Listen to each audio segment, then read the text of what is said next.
मैं अंकुर कुमार साइंस की क्लास में आपका स्वागत करता हूं। आज की इस क्लास में हम स्थितिज ऊर्जा के बारे में देखेंगे, क्योंकि हमारा जो लास्ट लेक्चर में टॉपिक चल रहा था वो स्थितिज ऊर्जा का था। और स्थितिज ऊर्जा के क्रम को आगे बढ़ाते हुए आज हम बात करेंगे सरल लोलक की स्थितिज ऊर्जा या सिंपल पेंडुलम की पोटेंशियल एनर्जी पे बात करते हैं। तो सबसे पहले हम टॉपिक लेते हैं हमारा सरल लोलक की स्थितिज ऊर्जा। किस तरीके से हम फाइंड आउट करेंगे और किस तरीके से इसकी स्थितिज ऊर्जा की गणना की जाती है इसके बारे में हम देखेंगे।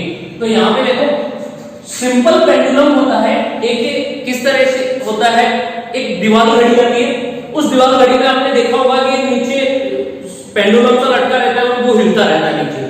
तो वही क्या होता है, सरल लोलक होता है, उसको बोलते हैं हम सेकंड पेंडुलम बोलते हैं। जो घड़ी में लगा होता है उसको क्या बोला जाता है, सेकंड पेंडुलम, क्योंकि वो सेकंड के आधार पे गति करता है। और कौन सी गति करता है, सरल आवर्त गति। सिंपल पेंडुलम हम घर पे भी बना सकते हैं। हमारे पास में कोई भी पत्थर ले लो या कोई भी द्रव्यमान का कण ले लो, उसको एक रस्सी से बांध लेते हैं और इस तरीके से सस्पेंडेड कर देते हैं, लटका देते हैं, तो वो क्या बन जाएगा, सिंपल पेंडुलम। देखते हैं यहाँ पे, मान लेते हैं ये एक रस्सी है, इस ऊपर दीवार से इस रस्सी को लटका दिया और यहाँ पे n द्रव्यमान के पिंड को हमने लटका दिया है और इसकी लंबाई कितनी है, स्मॉल l। ये स्मॉल l लंबाई की रस्सी है इस तरीके से, ठीक है। और इसका जो गुरुत्वीय केंद्र है वो कहां पर रहेगा, L/2 पर रहेगा। रस्सी का गुरुत्वीय केंद्र होगा वो इसकी आधी दूरी पर रहता है यहाँ पे द्रव्यमान का। अब इसको क्या करना है, इस सिंपल पेंडुलम के पास में, मतलब हमने स्थिर अवस्था में लटकाया हुआ है, तो इसके पास में कौन सी ऊर्जा है, इसके पास में स्थितिज ऊर्जा है। ये अपनी माध्य अवस्था में स्थितिज ऊर्जा, कौन सी स्थितिज ऊर्जा है, जब इसको हम छोड़ेंगे यहाँ से काटेंगे तो ये नीचे जाएगा, तो नीचे h ऊंचाई तक जाने में पर इसके पास में जो स्थितिज ऊर्जा बची है वो कितनी होगी, mgh। ठीक है, ये बात मैं आपको बता चुका हूं लास्ट लेक्चर में। आई बटन में जाके आप स्थितिज ऊर्जा को कंटिन्यू कर सकते हैं। अब देखो इसमें सरल लोलक की जो स्थितिज ऊर्जा है वो इसके कंपन के कारण उत्पन्न होती है। इसके अंदर जो स्थितिज ऊर्जा आएगी वो किसके कारण आएगी, इसके कंपन या फिर दोलन। हम ये बोल सकते हैं ये क्या करता है, दोलनी गति करता है, अपनी माध्य स्थिति के इर्द गिर्द कंपन करता है। कैसे करेगा, मान लो इस सरल लोलक को यहां से माध्य स्थिति से कुछ विस्थापित कर दिया है, इस साइड इस साइड। अगर इसको इस साइड ले जाया जाए और यहां पे कितनी दूरी पर ले जाया जाए, मान लो ये इसकी दूसरी नई स्थिति आ जाती है और यहां पे ये द्रव्यमान का पिंड चला जाता है, कितना विस्थापित कर दे इसको, अक्ष।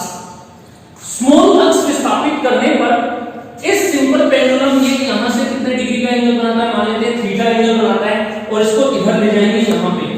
अब यहां पे लाने के बाद में इसके पास में कौन सी ऊर्जा आ जाती है, यहां पर केवल रहती है इसके पास में स्थितिज ऊर्जा। इस स्थिति में इसके पास में स्थितिज ऊर्जा रहेगी, वो अधिकतम रहेगी यहां पर, ठीक है। अब इस सिंपल पेंडुलम को यहां से छोड़ेंगे तो ये क्या करेगा, इधर जाएगा, फिर इधर आएगा, वापस से अपनी माध्य स्थिति के इर्द गिर्द क्या करेगा, दोलन करेगा, कंपन इस तरीके से। तो ये सिंपल पेंडुलम की स्थितिज ऊर्जा है वो इसको छोड़ने पर किस में बदल जाएगी, इसकी गतिज ऊर्जा में बदल जाती है। अब यहाँ पे हमने क्या किया, हमने कार्य भी किया। कैसे, पहले ये माध्य स्थिति में सिंपल लटका हुआ था, अब इसको थोड़ा सा पकड़ के इधर खींच लिया, तो इधर खींच लिया, अक्ष विस्थापित करने में क्या करना पड़ा हमें, कार्य। और वही कार्य इस सिंपल पेंडुलम सरल लोलक में किस रूप में संचित हो गया, इसकी स्थितिज ऊर्जा के रूप में संचित हो गया। तो इस स्थिति में इसके पास में जो स्थितिज ऊर्जा होगी वो क्या होगी, अधिकतम स्थितिज ऊर्जा यहां पर। अब जब इसको सिंपल पेंडुलम को छोड़ा जाता है तो स्थितिज ऊर्जा किसमें बदल जाएगी, स्थितिज ऊर्जा में लगातार कमी होती रहेगी और वो गतिज ऊर्जा में बदलेगी। तो इस कंडीशन पर इसके पास में कौन सी ऊर्जा रहेगी, इस स्थिति में इसके पास में रहेगी अधिकतम गतिज ऊर्जा, अधिकतम गतिज ऊर्जा, क्योंकि यहां से स्थितिज ऊर्जा में कमी होगी और यहां पे स्थितिज ऊर्जा बढ़ेगी, गतिज ऊर्जा बढ़ेगी, गतिज ऊर्जा अधिकतम होगी, फिर इधर जाएगा तो गतिज ऊर्जा घटेगी, धीरे धीरे घटेगा और एक स्थिति पर आने पर वो स्थितिज ऊर्जा हो जाएगी और फिर वापस से आएगा तो स्थितिज ऊर्जा बढ़ेगी। तो ये इधर भी दोलन करेगा और इधर भी आ जाएगा इस स्थिति में m, और यहां से भी कितने डिग्री का कोण बनाता है, जाएगा ये, अब जितना कोण अब बना रहा है थीटा डिग्री का एंगल, वो कोण भी इधर बनाएगा। तो इस तरीके से अपनी माध्य स्थिति के इर्द गिर्द क्या करेगा, दोलन करेगा। ये लंबाई क्या है, तो ये वाली लंबाई कितनी होगी, l। कितना विस्थापित हो रहा है, अक्ष।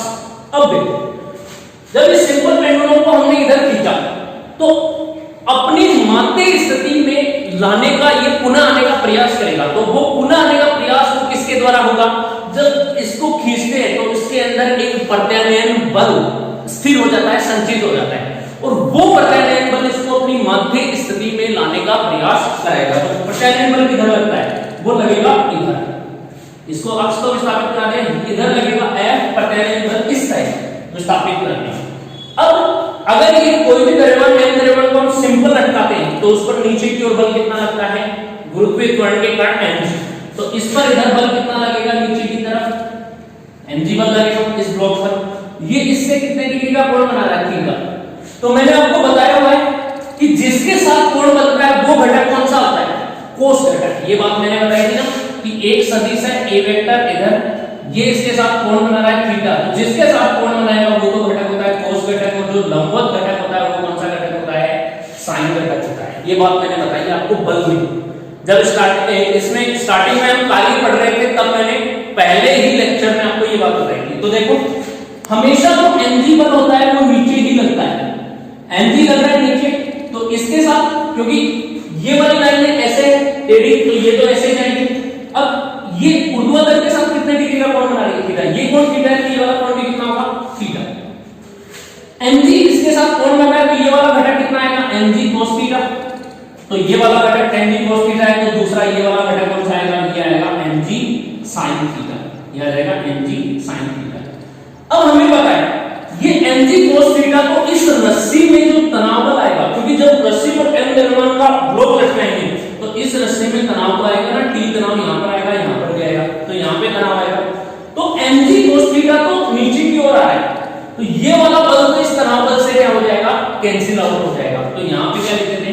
तो सरल लोलक का के भार का, सरल लोलक के भार का ऊर्ध्व घटक तो तनाव बल से संतुलित हो जाता है, तनाव बल से संतुलित हो जाता है। ठीक है, यहां से तनाव बल से संतुलित हो जाता है, ये तो कैंसिल आउट हो जाएगा mg cos थीटा t से। अब इस m द्रव्यमान के ब्लॉक को अंदर की ओर गति कराने के लिए प्रत्यानयन बल कौन सा घटक प्रदान करेगा? mg sin theta. अतः ब्लॉक को माध्य स्थिति के इर्द गिर्द गति कराने के लिए, अतः ब्लॉक को गति कराने के लिए आवश्यक प्रत्यानयन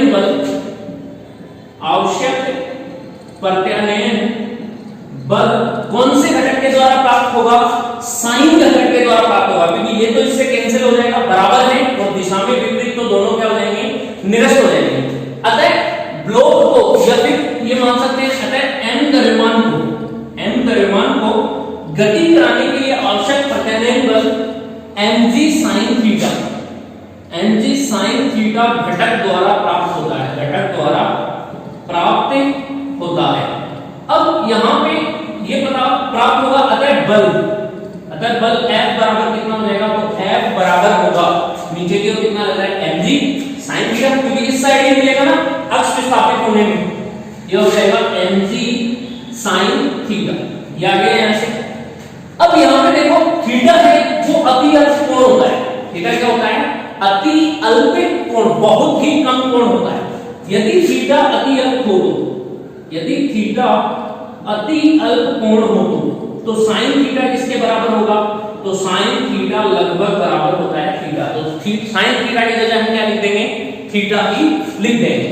तो चलो ये थीटा यहां से लिख देंगे। अतः बल कितना हो जाएगा? ऐसे F बराबर होगा mg इनटू में थीटा। इसको मान लेते हैं समीकरण नंबर 1, ये आ रहा है बल का मान। ठीक है, सरल लोलक की सहायता से स्थितिज ऊर्जा निकालनी है, क्योंकि जो किया गया कार्य होगा वही कार्य स्थितिज ऊर्जा के रूप में संचित होगा, तो हम कार्य ही निकाल लेते हैं और वही क्या बन जाएगा? हमारा स्थितिज ऊर्जा बन जाएगी। तो ये तो पता है। अब थीटा का मान रखते हैं, तो थीटा का मान रखने के लिए देखो इस डायग्राम में ये वाला बिंदु मान लेते हैं O, ये मान लेते हैं A, और ये वाली स्थिति मान लेते हैं इसकी B। ठीक है, अब हमें ये पता है चित्र से, ये वाला देखो इस तरीके से कोण है, ये वाला विस्थापन हो रहा है वो कितना है? अक्ष। ये वाला विस्थापन कितना हो रहा है? यहां से यहां तक अक्ष। ये वाली लंबाई कितनी है? L, और ये वाला कोण कितना है? थीटा। तो देखो जब भी हम चाप त्रिज्या और कोण, अगर ये वर्ग के फॉर्म में होता, ये पूरे में ऐसे घूम के जाता, तो एक वर्ग बनता, और वर्ग में ये वाली एल लंबाई को क्या मिल जाती है, इसकी त्रिज्या, और ये क्या है, इसकी चाप की लंबाई। तो चाप की लंबाई अक्ष बराबर क्या होती है, त्रिज्या गुणा कोण, एल बराबर आर थीटा होती है ना। तो हमें पता है कि चूंकि चाप की लंबाई, ये वाला फॉर्मूला है, चाप की लंबाई, ये फॉर्मूला आपने पढ़ा होगा त्रिकोणमिति में, वहां पर बताया जाता है जब अंतःखंड त्रिज्यखंड आप निकालते हो ना, तो मैथ में चलेगा, ये जो चाप की लंबाई है अक्ष वो किसके बराबर होगी, त्रिज्या गुणा कोण। चाप की लंबाई बराबर होगी त्रिज्या गुणा में कोण। त्रिज्या और कोण का गुणनफल क्या कहलाता है, चाप की लंबाई। तो देखो चाप की लंबाई कितनी है, अक्ष, ये चाप की लंबाई है अक्ष बराबर त्रिज्या कितनी है, एल के बराबर है ना, ये अगर केंद्र माने तो ये हो जाएगी एल इनटू में, और कोण कितना है, थीटा। तो हमें थीटा का मान निकालना है, तो एल को इधर लेंगे तो किसमें आ जाएगा, भाग में आ जाएगा ना, तो ये आ जाएगा यहां से देखो, तो थीटा बराबर कितना हो जाएगा, अक्ष बटे एल, और इसको मान लेंगे समीकरण नंबर 2। समीकरण 1 व 2 से, समीकरण 1 में 2 से थीटा का मान रख देते हैं, तो यहां पे लिख देता हूं मैं समीकरण, इस साइड लिख देते हैं समीकरण 1 व 2 से, समीकरण 1 व 2 से बल कितना हो जाएगा, F बराबर होगा mg इनटू में थीटा की जगह क्या लिखेंगे, अक्ष बटा l, तो ये लिख दिया अक्ष बटा l। अब देखो इसको क्या लिखते हैं, F बराबर होगा mg बटा l इनटू में अक्ष, ये लिख दिया। अब हमें पता है कि जो इस ब्लॉक में सरल अवकृति करने के लिए जो प्रत्यानयन बल लगता है F बराबर, वो क्या होता है, K इनटू अक्ष, क्योंकि K क्या होता है, इसमें नियतांक होता है, क्योंकि स्प्रिंग में क्या आता है, स्प्रिंग नियतांक। अतः प्रत्यानयन बल लिखते हैं, ये बल का मान आ रहा है ना यहां से, समीकरण नंबर 3 मान लेते हैं। अब ब्लॉक को गति कराने के लिए जो प्रत्यानयन बल होता है, यहां पे लिख रहा हूं मैं, यहां पर अतः ब्लॉक, अतः कण में प्रत्यानयन बल, प्रत्यानयन बल कितना होगा, प्रत्यानयन बल होता है F, होता है F बराबर K इनटू अक्ष, मतलब ये कांस्टेंट है, और अक्ष क्या है इसका, विस्थापन। तो नियतांक को हम विस्थापन से गुणा कर देंगे तो ये आ जाएगा यहां K क्या है, K बराबर है नियतांक, ठीक है, ये हो जाएगा। इसको मान लेते हैं समीकरण नंबर 4। समीकरण 3 व 4 की तुलना करें, तो देखो F को F है, अक्ष है वो अक्ष आ रहा है, तो K की वैल्यू तुलना करने से कितनी आएगी, तो मैं यहां पे लिख देता हूं समीकरण 3 व 4 की तुलना करने का, देखना यहां से थोड़ा सा इधर लिख देता हूं, आपको समझने में परेशानी नहीं होगी। उसके बाद में ये स्टेप आएगी यहां पर, तो समीकरण 3 व 4 की तुलना यहां पे लिख देंगे, समीकरण 3 व 4 की तुलना से, इन दोनों की तुलना करेंगे, तो तुलना करने से K का मान कितना आ रहा है, तो K बराबर आएगा यहां से, F तो F छोड़ दो, अक्ष को अलग छोड़ दो, K की जगह क्या आ रहा है, mg अपॉन l, तो क्या आ रहा है mg बटे में l, ये आ गया यहां से K की वैल्यू, ठीक है, ये हमें नियतांक का मान आ गया यहां पर। तो अभी तक हमने निकाला है, वो क्या निकाला है, ये निकाला है हमने बल, कौन सा बल, प्रत्यानयन बल, जो इसको SHM सरल अवकृति कराता है, सरल लोलक को, उसके लिए जो प्रत्यानयन बल निकल गया था वो है।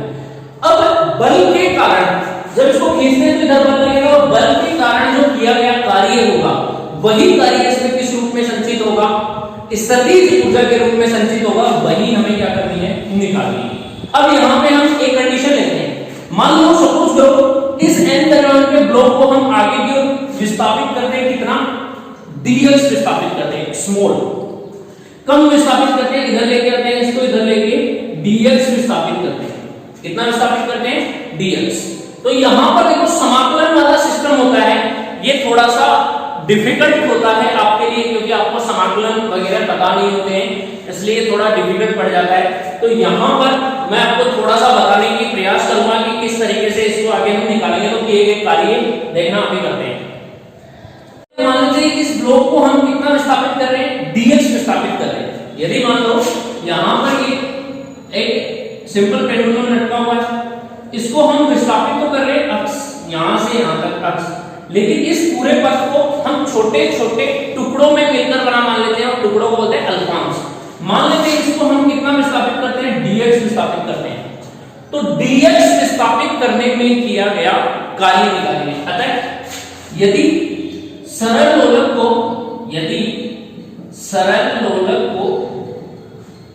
अल्पांश कितना है dx विस्थापित किया जाए तो किया गया कार्य और वही कार्य इसमें किस रूप में संचित होगा स्थितिज ऊर्जा में। तो देखो dx विस्थापित अल्प विस्थापित करने में किया गया कार्य भी कितना होगा अल्प ही होगा। और हमें पता है कि कार्य की डेफिनेशन क्या होती है, कार्य बराबर क्या होता है बल गुणा विस्थापन। अब हमें पता है कि बल कितना है, बल तो हमने निकाला है प्रत्यानयन बल, यहां से देखो ये रहा F बराबर kx होता है प्रत्यानयन बल। तो हमें ये बात पता है तो प्रत्यानयन बल होगा dw किया गया कार्य। देखो dx विस्थापित करेंगे तो विस्थापन लेंगे dx और बल होगा वो कितना होगा F लिखते हैं और F का मान समीकरण 4 से कितना आएगा k, क्योंकि यही वाला बल लिया जाएगा विस्थापन में।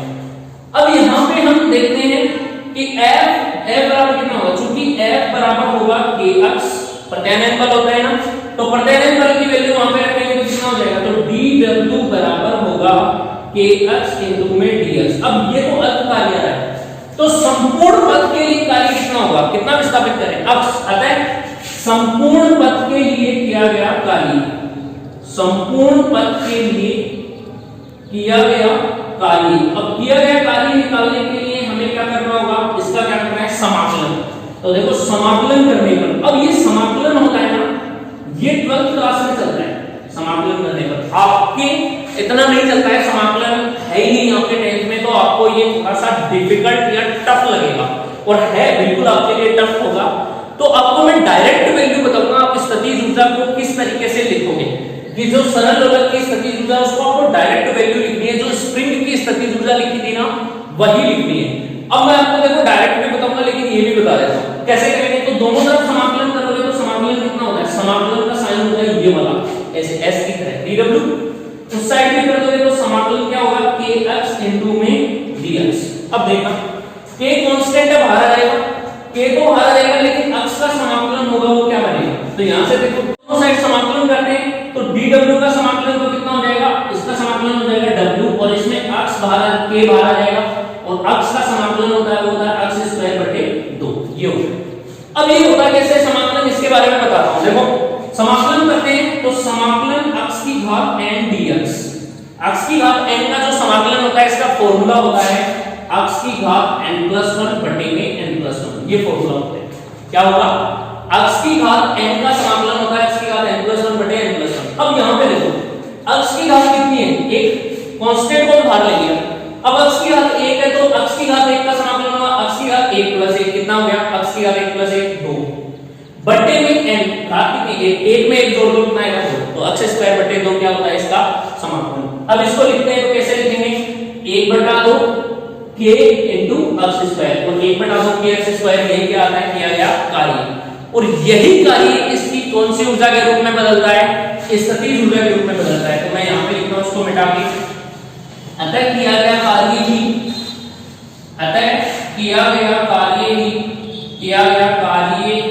स्थितिज ऊर्जा में बदलेगा, स्थितिज ऊर्जा में बदलता है। अब स्थितिज ऊर्जा में बदलेगा तो कैसे लिखते हैं, देखो अतः स्थितिज ऊर्जा, अतः u बराबर स्थितिज ऊर्जा कितनी हो जाएगी, यही कार्य होगा तो 1/2 k अक्ष स्क्वायर, ये आ जाएगी यहां से।